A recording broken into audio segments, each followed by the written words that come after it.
আজকে আমরা বানাতে চলেছি গাজরের হালুয়া। তো গাজরটাকে প্রথমে ধুয়ে খোসা ছাড়িয়ে নিয়েছি, এবার গ্রেট করা হচ্ছে। এগুলো পুরো গ্রেট করা হয়ে গেছে, কি সুন্দর লাগছে দেখতে। দেখো ঘি গরম হয়ে গেছে, এর মধ্যে এলাচ দিয়েছি, এবার গাজরটা দিয়ে দেবো।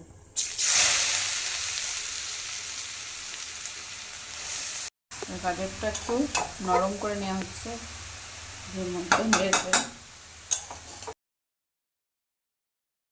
এই চীনাবাদামগুলো ভেজে নিয়েছি, এগুলো একটু মিক্সিতে পেস্ট করে নেব। এখন পেস্ট করার পরে এরকম হয়েছে। দুধ দিয়ে দেওয়া হচ্ছে।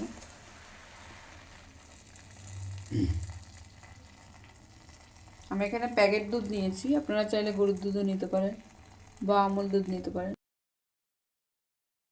এতে চিনি দিয়ে দিচ্ছি পরিমাণ মতো। মিষ্টিটা নিজে